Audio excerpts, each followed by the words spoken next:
Yo, this is New Jack, and I'm about to do an interview with Hannibal TV. Watch this shit. Please believe it. This is Hannibal here from thehannibaltv.com, and today is my special guest.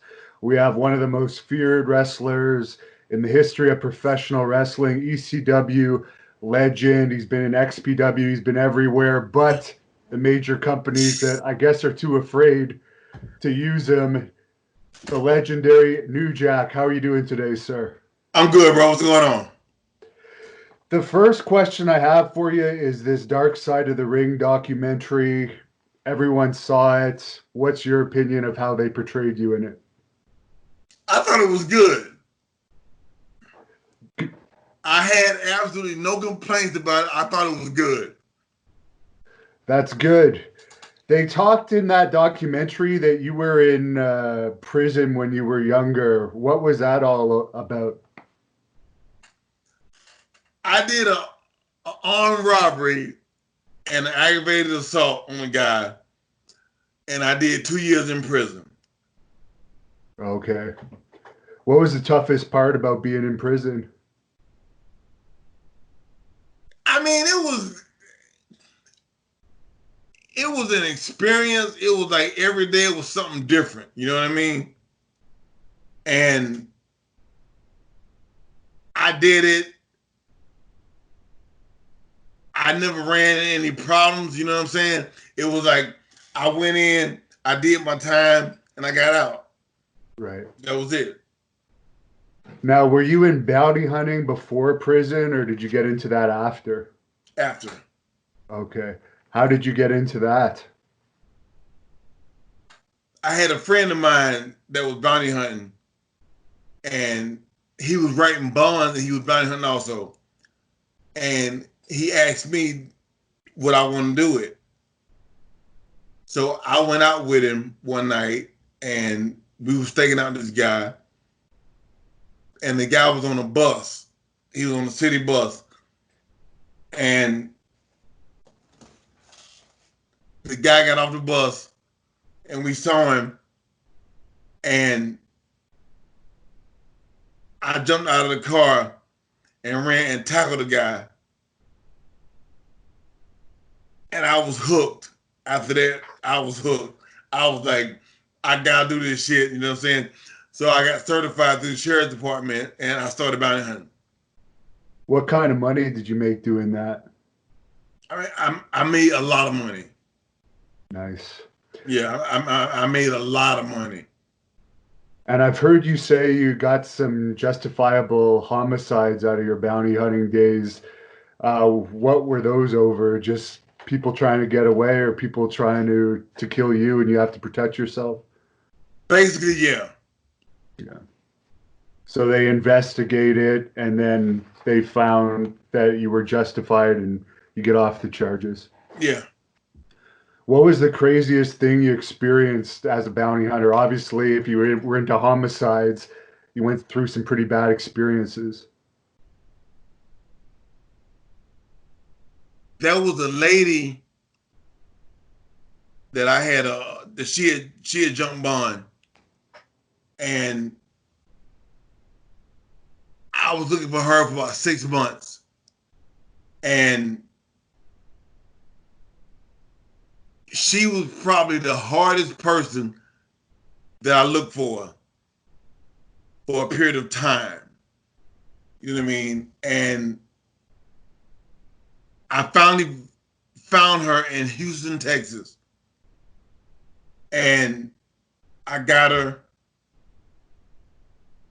and we put her in my truck. She sung gospel songs all the way back to Atlanta. And she was in Houston.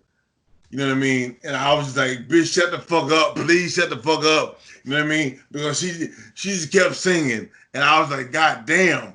You know what I mean? But I finally got her, and we took her to jail. Okay. And how did you get into wrestling from that business? I had a friend of mine, this nigga named Melvin. He was had been training down at WCW, and I was playing semi-pro football, and it was my last game. And he came up to me, and he was like, "Hey man, I've been training wrestling." He said, "I could train you, and we could start wrestling." And I was like, "I don't want to do that shit." You know what I mean? And he was like, "No, man, we can make a lot of money doing it." And I was like, "I don't want to do it." And he was like, "No, Jack, we can make a lot of money doing it."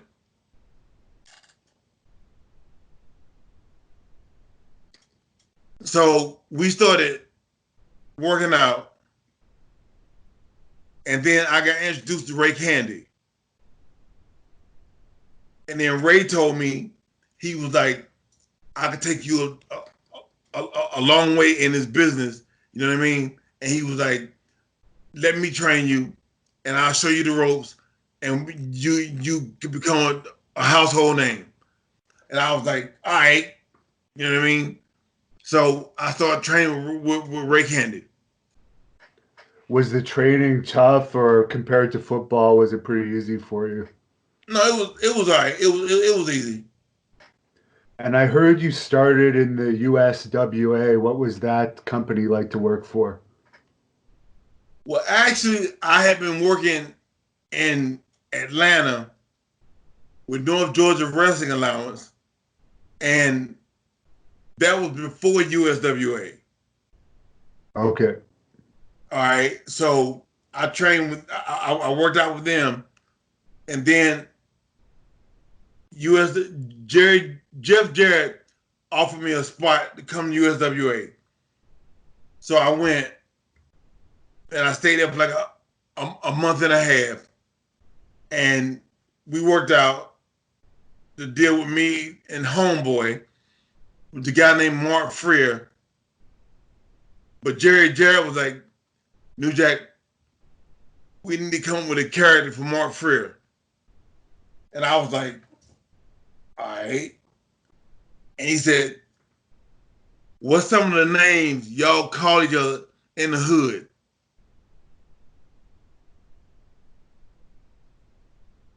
I said, "Well, if I got a friend named Larry, I call him Larry." He was like, "No, what's some of the names that you call each other in the hood?" So he said, "What about Homeboy?" So I was like, "Well, that's his name, not mine." You know what I mean? I'm like, "So if you want to call him Homeboy, call him Homeboy." So he got stuck with the name Homeboy. So it was New Jack and Homeboy, and we tagged, and we did our thing in USWA. How did you come up with the name New Jack?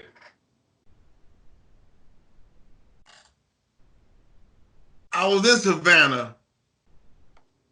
Savannah, Georgia, and I went to see a movie called New Jack City. And I'm sitting there watching the movie, and the name New Jack kind of stuck out. And at the time, I was just getting into wrestling, so I was like, New Jack. And I was like, New Jack, New Jack. I don't know if you're familiar with the guy named Bootsy Collins. No. He played bass with James Brown and George Clinton.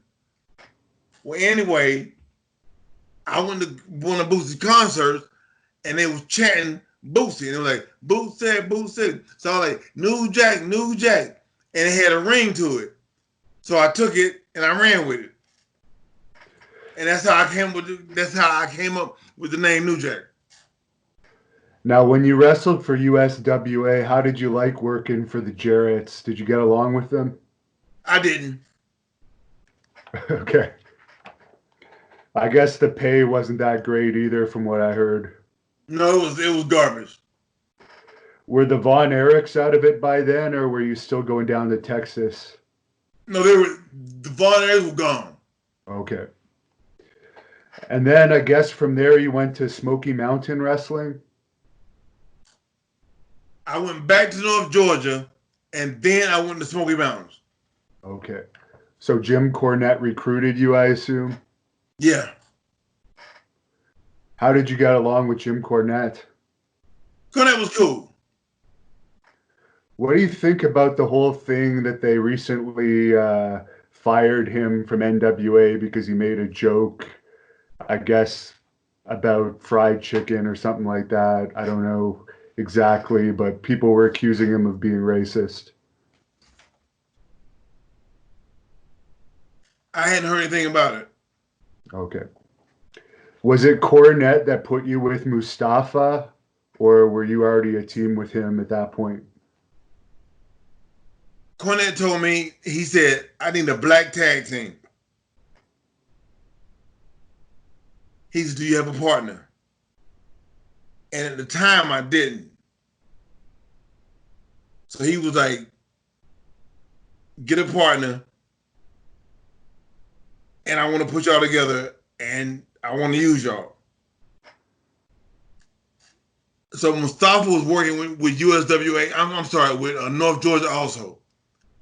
So I told Mustafa, I said, Cornette wants me to get a tag team, and I want to use you as my partner, and we'll be a tag team. So Cornette was, when I told him about Mustafa, he was cool with it. But then we was on the phone one night talking, and he said,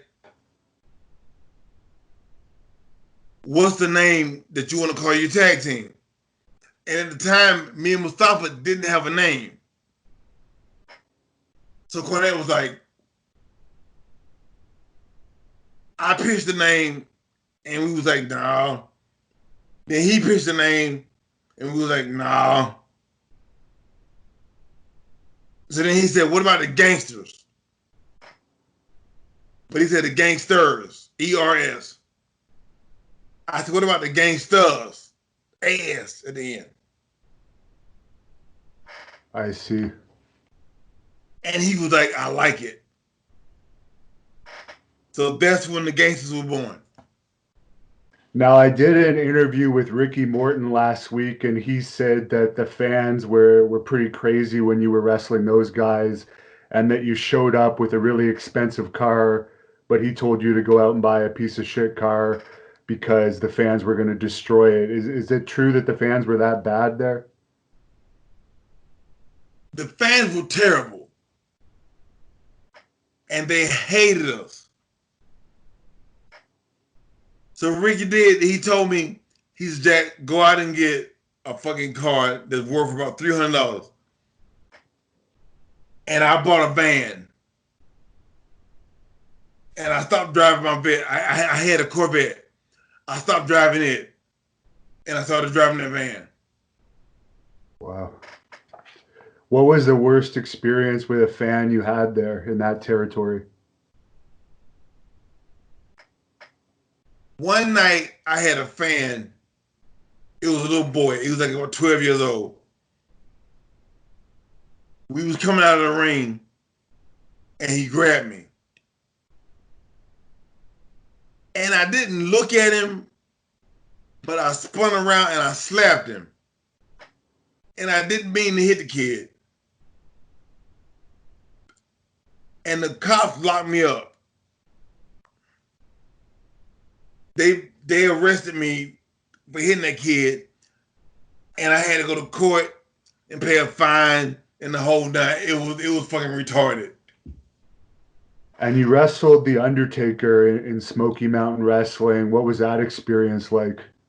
It was cool. I mean, it was like I didn't know The Undertaker, but when we met that night, he after the match, he was like, New Jack, I heard a lot of stuff about you. He was like, I'm not sure if all the shit was true. He said, but if anybody got anything bad to say about you, he said, I'll defend you. He said, because that was the easiest match that I ever had in my life. You know what I mean? Yeah. And we took care of each other. So he was a good guy outside the ring to you, no trouble or anything? Yeah. Did Jim Cornette ever throw one of his famous temper tantrums on you? Not on me, but one night, one of the security guys did something. He was a black guy. He did something bad with Cornette, and Cornette came in the back and called him a nigger. And I heard it. So I was like, so does that mean me and Mustafa niggas too? He was like, no, Jack, it just got blown out of proportion. I didn't mean it. You know what I mean? He was like, don't worry about it. I'm sorry, I didn't mean to say that. You know what I mean? So we got past it. Was Sunny still in Smoky Mountain Wrestling when you were there? Yeah. How did you get along with her? We was cool. Me, her, and Chris was cool. I always looked out for Sunny. Oh yeah, I heard in later years, wasn't there some parking lot fight or something and you helped protect her or something like that? That was in ECW. Okay. It was some girls that was at a club next door to the arena. And they was walking out, and Tammy called one of the girls ugly. So they got into an argument.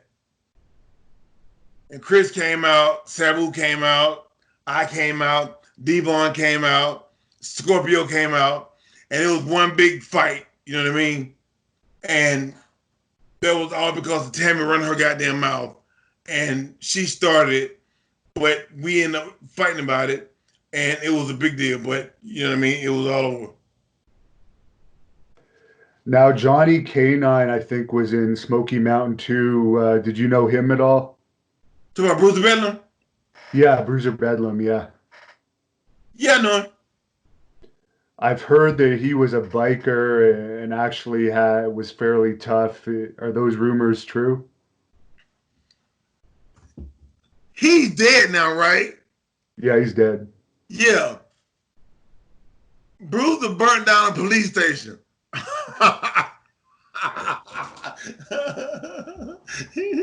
He got locked up and got out of jail and burnt down the goddamn police station. You know what I mean? So yeah. Bruce didn't play. He didn't fuck around. No. And what about Chris Jericho? Was he around in those days? He was there, but we never had any dealings with each other. We worked a couple of matches together. Well, they put me and Mustafa over, him and Lance Storm, but that was it. Okay. So you didn't live in the same house that Jericho and Storm lived with Bedlam. You had your own place. Me, D-Lo, Balls, Mustafa, we stayed in the house. Jericho and Lance Storm, they stayed in another house. Okay. So from there, I guess you went to ECW. What made you switch promotions?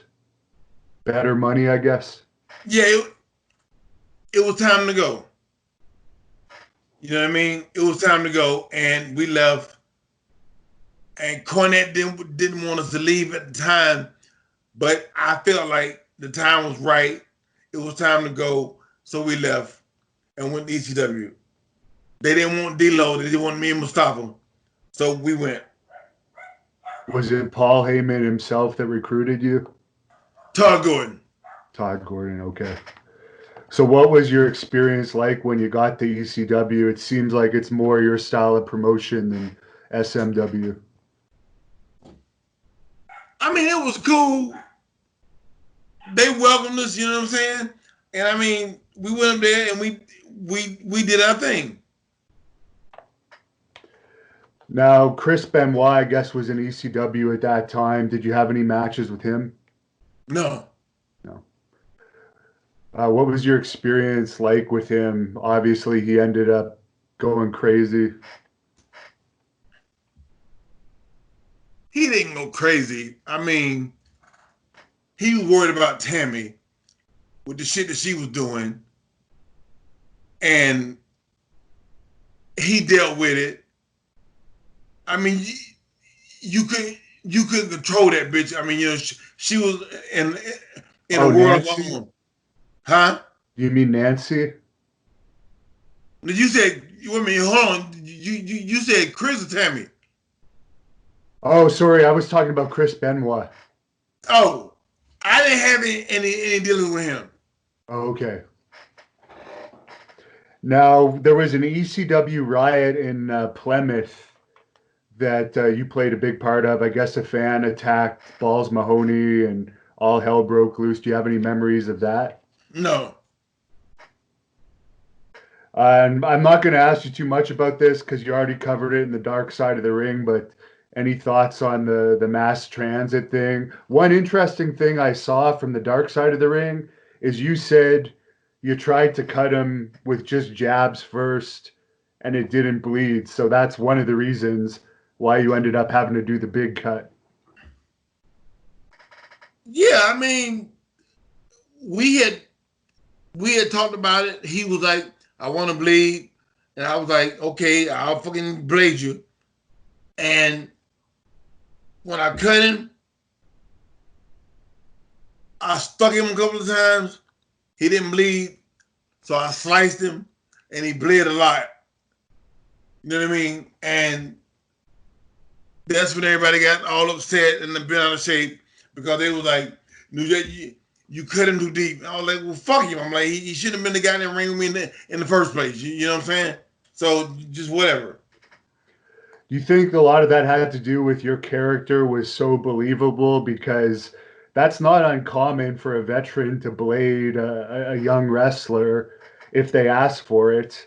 But you had that stigma of being like a psychopath that like everyone bought into it. I mean,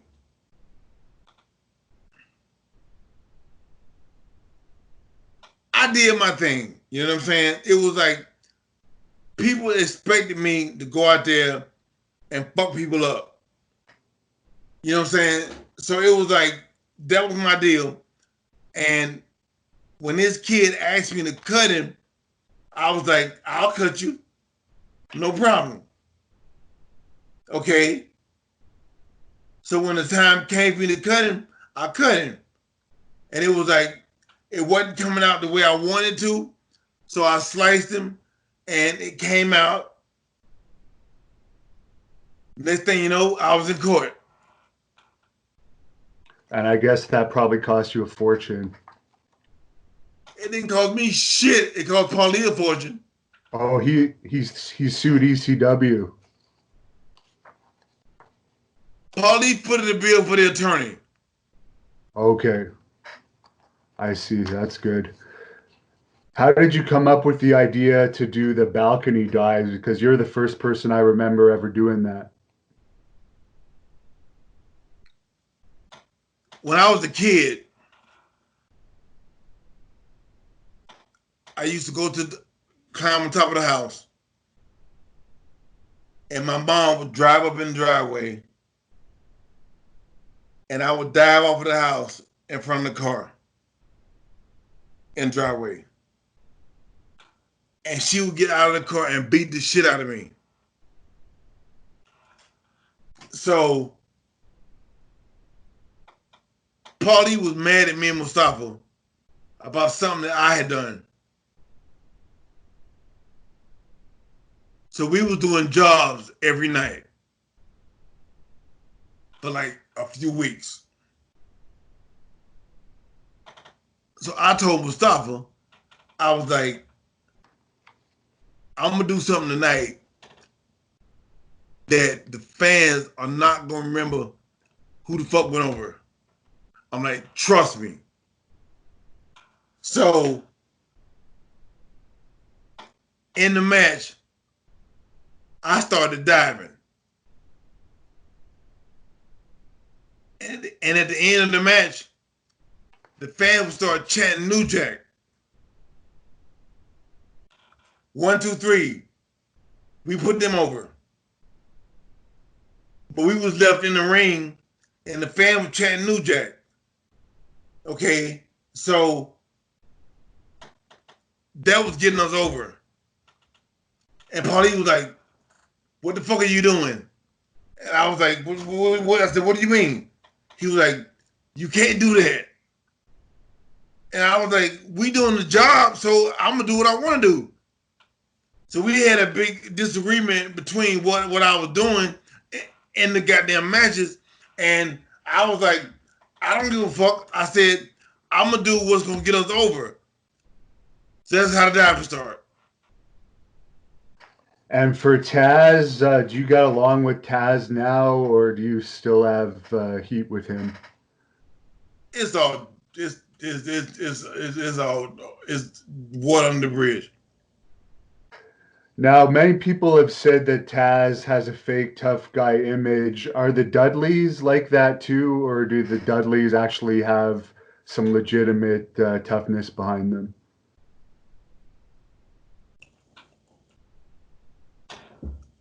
Bubba and Devon are two of the biggest bitches in this fucking business. Okay. I mean, it ain't shit tough about Bubba and Devon. There's the character that they play, but it ain't shit tough about neither one of them. At any point during your ECW run, did did WCW or WWE reach out to you about working for them? Vince called me and offered me a spot, but the catch was he wanted to own my name, my Okay. character, the likeness of, and I wasn't gonna give it to him. You know what I mean? Because I'm like, who the fuck am I without the name New Jack? You know what I'm saying? I couldn't sell a ticket with the name Jerome Young. Okay, so we couldn't come to an agreement on that. So there you go. And for Beyond the Mat, you're one of the big stars of that movie. It was a big hit. How did you become involved with that film? They asked me to do it. So I did. Did you ever get any feedback from those Hollywood producers that you met with in that movie? No, no. You know what? I didn't know that I was actually reading for a part. I thought they were part of the goddamn movie. But, but I was actually reading for a part. And it was so fucked up that I did it. And I was just like, what the fuck? It was terrible. But no, I didn't get it. Did nobody call me? Okay. Have you done any other acting work over the years? Yeah. And for the big XPW ECW fight that happened at that ECW pay-per-view, what was that all about? I don't really remember it other than we did a show. The XPW guys was at the show, and they came down and they tried to invade the ring. So we ended up going outside, and it was a big fight. And the cops came out there, and they was like, "Is this part of the show or what?" You know what I mean? So it was a big deal where they didn't know it was part of the goddamn show or what. And we went on and we got in a big fight, and it was a big deal. And I guess you ended up going to work for them after ECW closed up. How was it working for XPW? It was cool. Did you get along with I think it was Rob Black that ran it? Yeah. Did he ever make you an offer to be in one of his porns? No. No. But he used to let us come and watch them make the porn videos. And it was the sickest shit I've ever seen in my life. Dude, he had them bitches doing all kind of nasty shit. And I was like, what the fuck? But no, I was never asked to be involved in it. What kind of shit? Just like really gross stuff? Like, they had a thing what they did called Slap Happy. And the guy would be fucking a girl, and then he would start to slap her. And he would slap the spit out of her mouth. And we would watch it. And it was the nastiest shit you've ever seen in your life. And the bitches would throw up on their dick, and they would just do all kind of nasty shit, and they would gag them, and they would stick their fingers in the throat and make them puke. And I was just like, what the fuck? And it was like the nastiest shit in the world. But we watched it, and the shit was retarded. is it true Rob Black put like a hit on one of the wrestlers for allegedly hitting on his wife or something? Messiah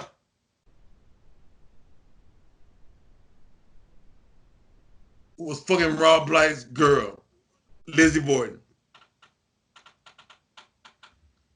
And Rob Black got mad. So Rob Black had these guys to go to Messiah's house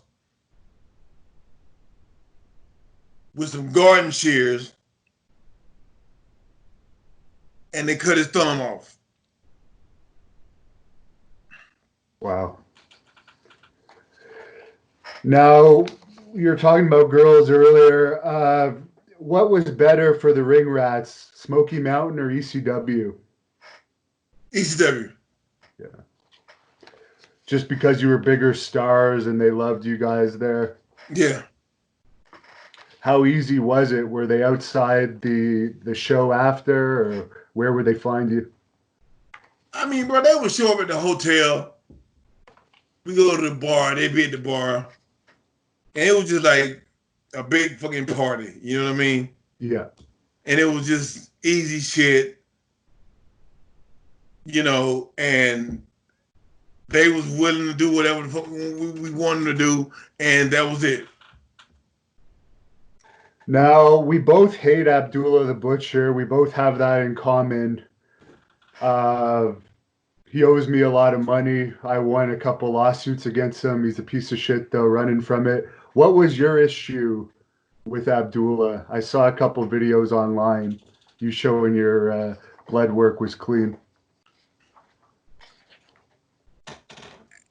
Abdullah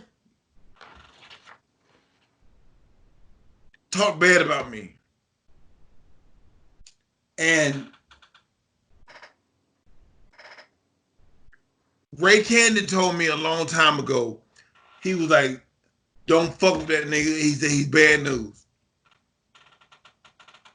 Okay, so when I went to meet him at his restaurant, we was talking, and he was like, I can take you to Japan with me, and we can be a tag team. But he wanted me to dress up like him. Okay. And I was like, fuck that. I'm not doing that shit. You know what I mean? And Paulie had offered him a deal to come to ECW to work me. But he was going to have to be the one to do the job. And he didn't want to do it. And I'm like, I'm not putting your old ass over. I said, you come to ECW and you put me over. And he didn't want to do it.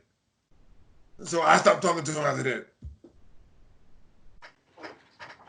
And then I guess he said something in later years that caused what your response was.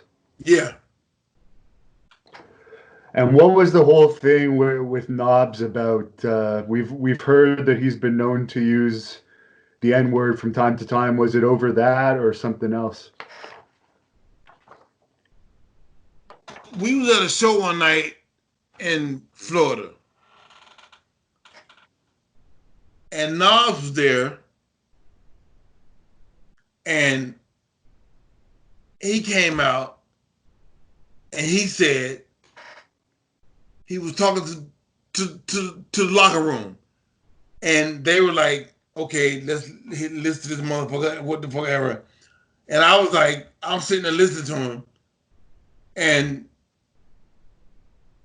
somebody had texted me, and I was reading my text on my phone,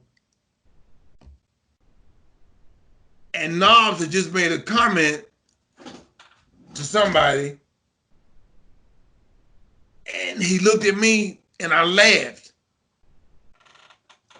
and he was like, "Nujat, what you laughing at? You can't wrestle."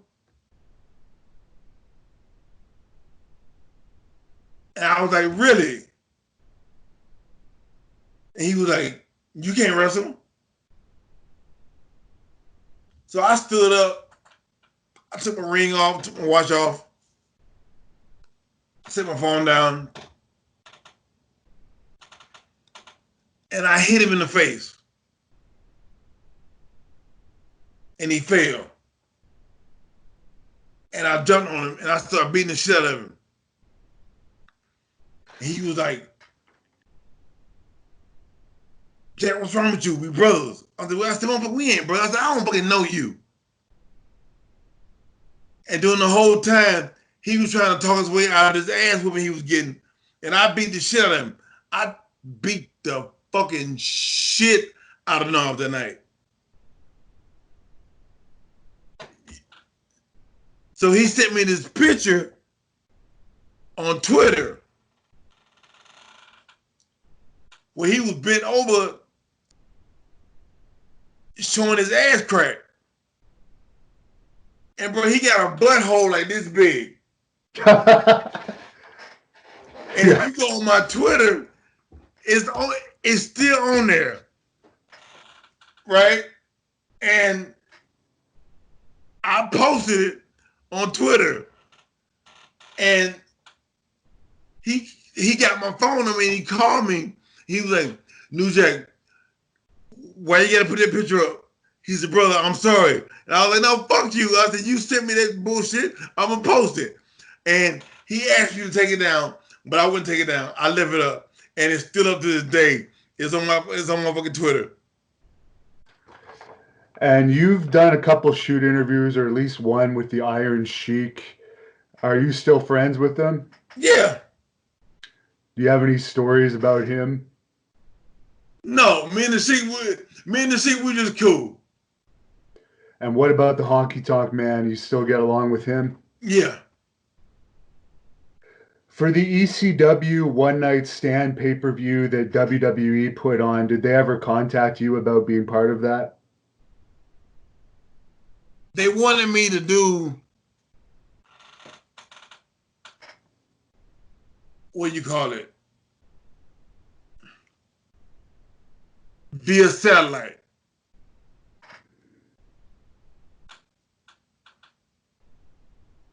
And Paulie had asked me, he said, "Would you be willing to do that?"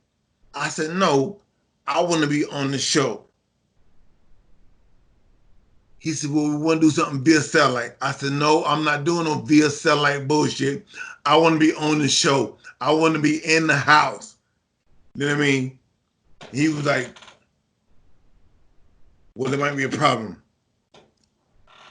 So I was like, "Fuck you, I'm not doing it."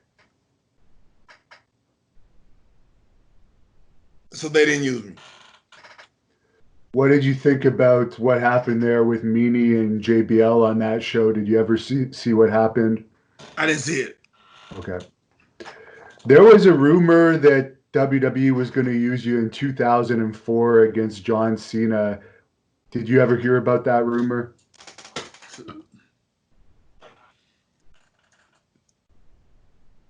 they wanted to use me with Cena about the stabbing. When I stabbed a guy in Florida. Right. And they wanted to use me with Cena, and he was supposed to get stabbed by somebody, and the mysterious stabber was supposed to be me. Okay.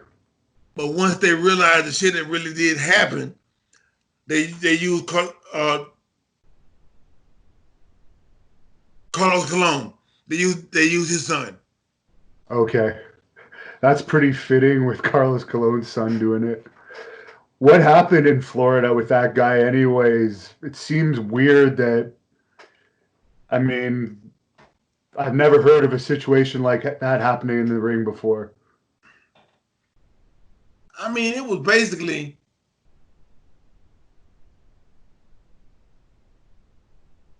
he signed up to be my opponent. And when I went to talk to him about what we was gonna do, he was like, okay, whatever. And I'm sitting there trying to talk to this guy about the match, going over the match. And he was like, boy, what the fuck ever.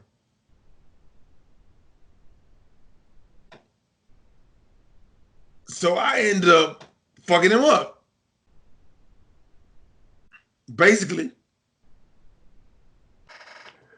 Did the police actually show up to the show, or were the charges filed later on? Dude, they showed up and they arrested me.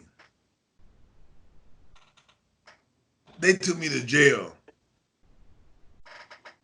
Okay.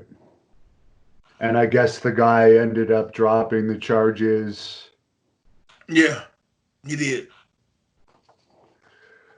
That's crazy. That's crazy. You're lucky that he dropped the charges, I guess. Yeah.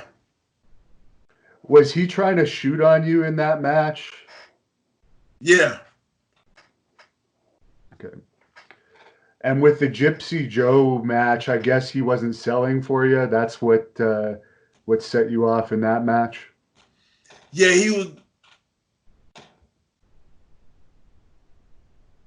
He was like, New Jack, I can teach you a lot. Just listen to me. And I was like, you talking to me? And he was like, yeah, I can teach you a lot. So from there, it was all downhill. And when the actual match started, I was throwing punches and kicks and knees and headbutts and whatever, and he was no selling me. And I was like, okay. So once we got outside the ring, I picked up a bat and I just started knocking the shit out of him with that bat.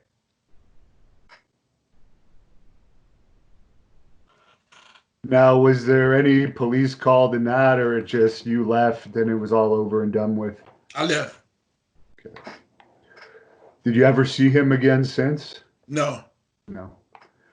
And the Vic Grimes thing, I guess that was stemming from he didn't protect you properly earlier on, and you wanted to give him a receipt. Yeah.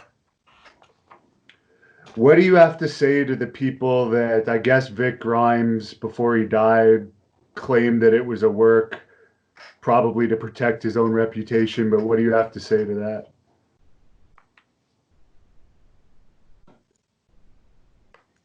I told Vic, well, I asked him, did he go up and check the scaffold to see if it was okay for us to jump off of?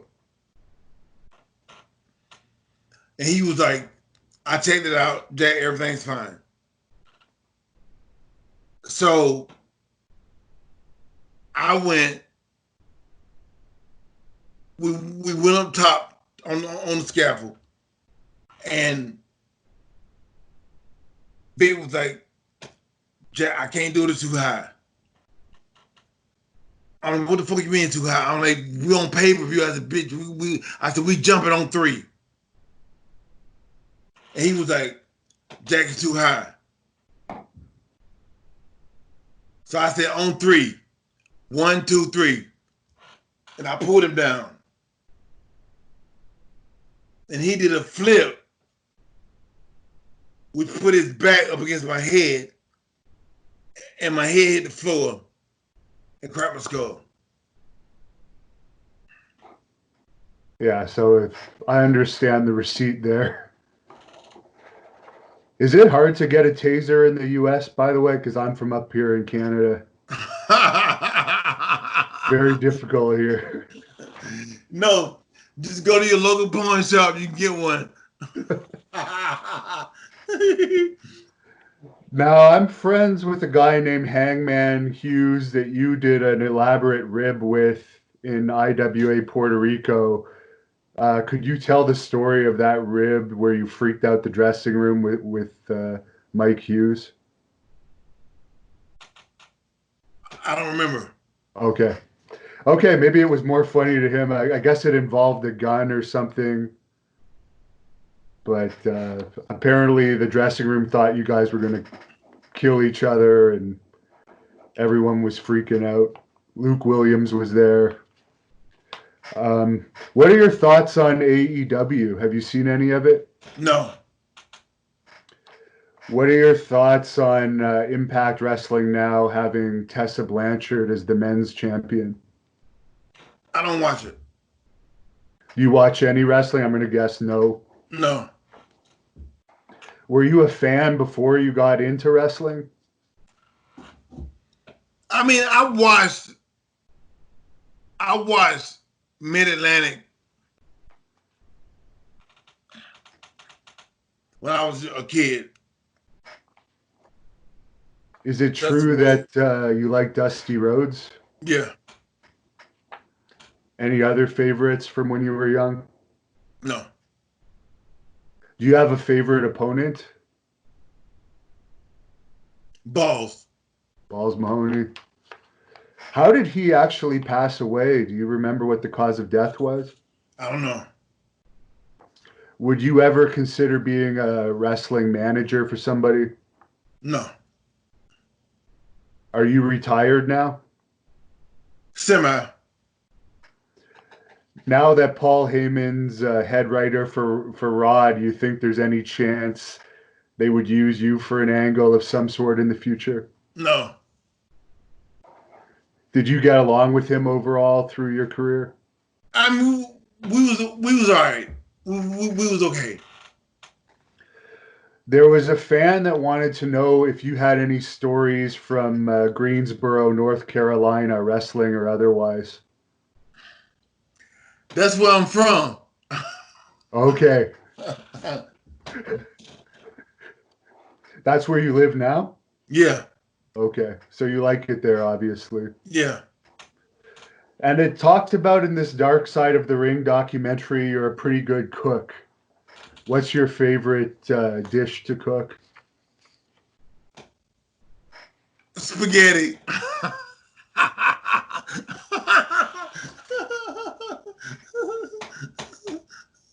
And I guess you have a family. You're doing well for yourself these days. Yeah. I got a wife and a few stepkids, and we're fine. And I see you got is that your ECW action figure in the background there? Yeah. How many action figures do you have of yourself? About 6. 6, yeah. Any favorite memories of the wrestling business over the years? Not really. And you've openly talked about drugs over the years. Pot's legal here in Canada. That's pretty accepted. What do you think about weed finally being more accepted by the general public? I mean, I tried to do weed a couple of times and I threw up. Okay. You know what I mean? So I was never a big fan of weed. My drug of choice was cocaine. That's what I used to do. And I would Okay. do it before my matches, I would do it. And that was my that was my choice. What was the party scene like in ECW? Was that like acceptable or did you have to hide it? I didn't hide it. I mean, there were people that came around me that didn't want nobody to know that they did it, but I didn't hide it. I did it, and everybody knew I did it. What was it about that that you liked? Just gave you more energy, Yeah, euphoric feeling? Yeah. yeah. Did it help with pain? Like if someone's gonna bash you with the chair in a match? No, No. What are your thoughts on Rob Van Dam? yeah. What about Al Snow? I like Al. Sabu? I like Sabu. Why do you think a major company didn't ultimately hire you? Was it just issues like what you're saying, the name, or was it something else? I got a history of doing shit to people, fucking up people in the ring, and nobody wanted to take the chance on hiring me because of that. Did you ever do that to someone that was undeserving of it? No, It was usually receipts or someone that didn't know what they were doing, right? right. And you're obviously a great heel, underrated as an actual wrestler. Do you have any advice for heels out there that might be watching this that are professional wrestlers? I tell them all good luck. Is there any wrestlers that you're still friends with behind the scenes? Gary Wolf. Gary Wolf, yeah. He seems like a good guy. Did you get along with the Sandman behind the scenes? Yeah. What was the most fucked up you ever saw Sandman?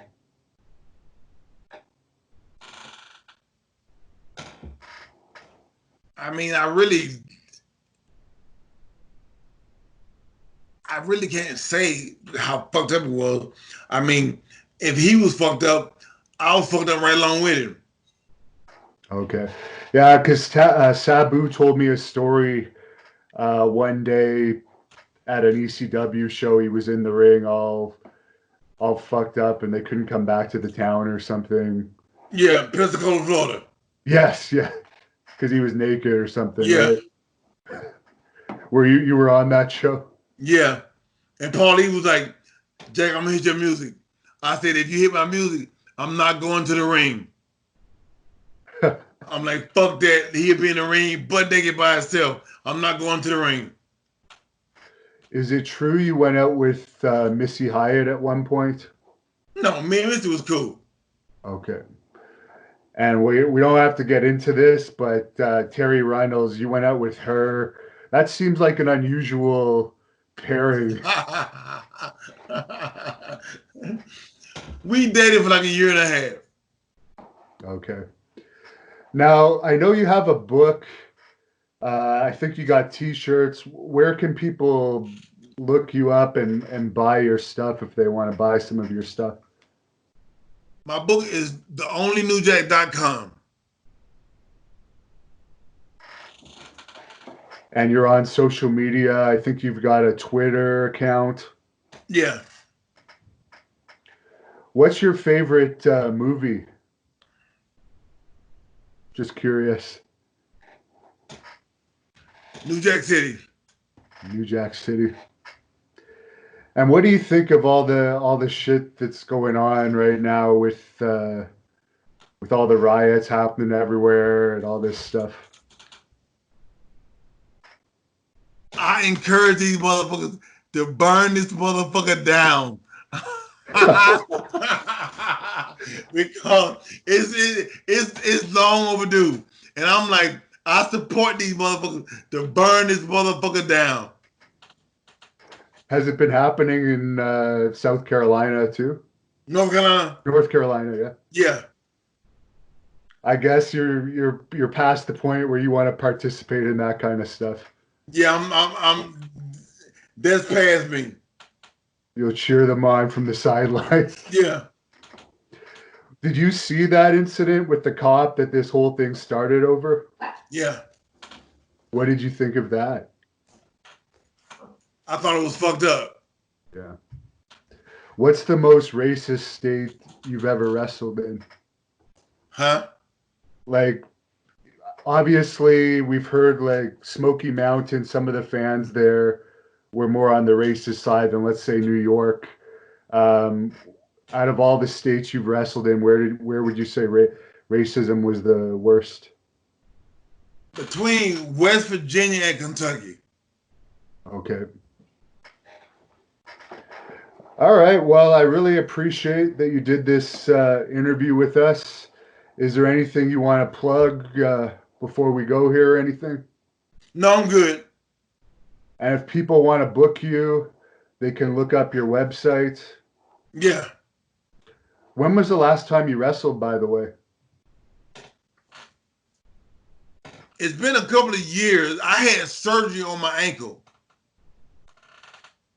And I'm in a cast now. So I'm on the sideline for a minute. You know what I mean? Yeah. But when that's off, you might be back in there here and there. Yeah. Do you work a regular job? Obviously, you can't now, but No. Did you have no? You don't have to do bounty hunting or anything like that anymore. That's good. All right, sir. Well, thanks a lot. I appreciate you going through all the questions. Last question, I guess. What's your favorite company you ever wrestled for? Smoky Mountain.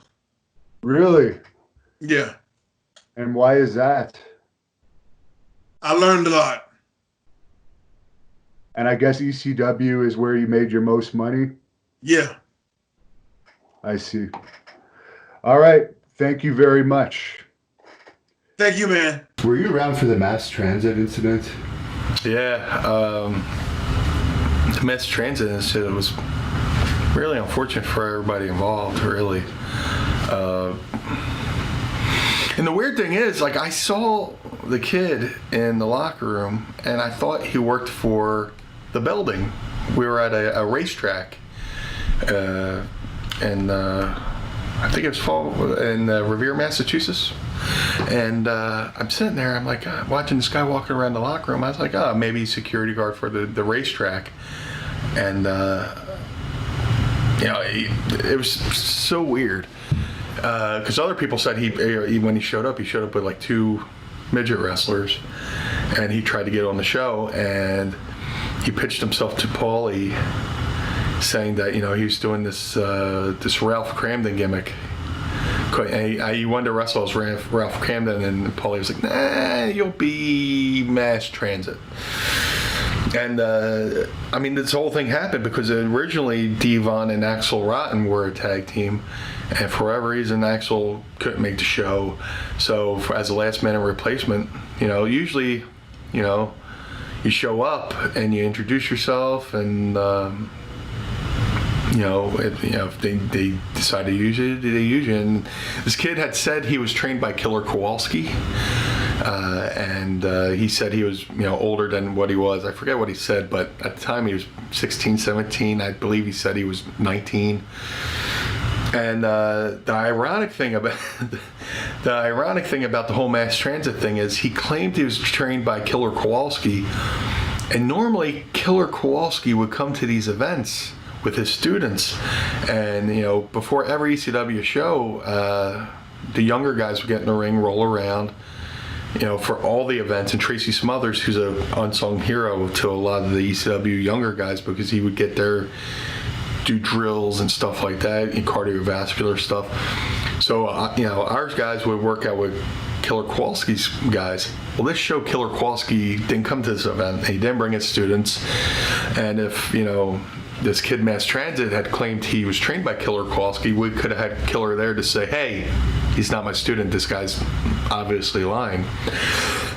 So the kid lies about his age, lies about his experience, and walks around the locker room and he has completely no etiquette whatsoever.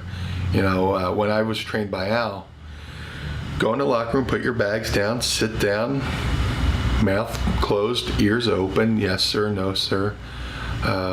Mass transit walks around, there's stuffs, for the boys. He's going up, drinking in the drinks, and he pops down next to Taz and lights up a cigarette, which, if Taz is clean living, Taz doesn't drink, doesn't smoke. This kid's like lighting up a cigarette, and Taz is like, what the fuck? So I was like, let me get away. No, I don't want to witness this. But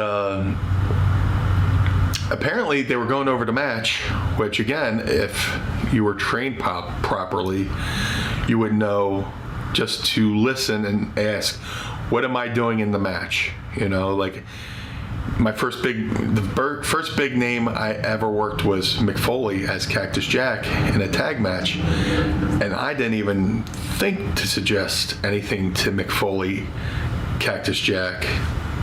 He's the veteran. He's going to tell me what to do. So the kid goes up to Devon Dudley and the Gangsters and says, hey, this is what I want to do, which is like all three of them, the veterans of the locker room, go, no, this is what we're doing. And he insisted, and I think he even insisted, the midgets get involved with the match too, which I don't know. If I'm in somebody's locker room for the first time, just mouth closed, ears open. So it got to the point where he really just aggravated the situation where, if he would have just went in and did what he was told, he probably would have had it, because I was a young guy too, and I wrestled New Jack, and New Jack was fine with me, I said, what are we doing? And he let us know, and if he thought of an idea for me, he would tell me what to do. And it's unfortunate because and I watched the match too as it happened. There's a little area where you could go up these steps and see over the curtain. It was brutal. It was brutal. And then, like I've said before, anybody with experience would know this. There's a lot of things a person with experience would know to do. And a person with experience and proper training would know, never let somebody else cut you. Don't ever let somebody else blade you, because your pain threshold. You know your pain threshold. First day with the new mouth. Sorry. How deep is too deep. Whether it's a scratch or a poke or whatever. Somebody else gigging you don't do it. It's not safe. It's not sanitary. And he went to New Jack and said, "Hey, can you cut me?" Oh. If you're asking somebody to gig you, New Jack's the Leonardo da Vinci of, blading. If you're going to say somebody come look at their own forehead, and New Jack's forehead looks like, a MapQuest of, pro wrestling. And so, like I said, it's so unfortunate that Killer Kowalski wasn't there to say, nah, he's full of shit. It's unfortunate that the kid lied to get into the locker room, lied to get in on the match, lied about his experience, lied about, about his age. And I mean, if you go back in history, this happened, in the WWE with the Chuck Austin incident, where the guy just showed up and lied about his experience and wound up getting paralyzed in the ring by Marty Jannetty. So you think people would just learn from, it's an unfortunate incident of history repeating itself. No, when you train to wrestle, it's not like you go to DeVry Institute and you get a certificate of pro wrestling. Hey, this is my completion stage of pro wrestling. There's nothing like that. You go by somebody's word, or word of mouth, and there was no way to vet this kid's facts or lack of facts and his lies. So unfortunately, because somebody lied about their experience, age, a company almost got shut down, and a lot of people almost lost a lot of work and opportunity, and it's a shame for everyone involved. Is it true that New Jack actually dated Terry Reynolds for a while? Yeah, I believe New Jack dated Terry Reynolds, but other than that, I don't know any details. You see photos on Facebook. Oh, that's cool. Thank you for watching the Hannibal TV. Please like this video if you enjoyed it, and click the subscribe button to not miss any of our latest shoot interviews, match videos, or news updates. Support us on patreon.com for $1.99 a month to watch our full shoot interviews ad-free and help our channel grow. Follow us on Twitter at the Hannibal TV for instant updates.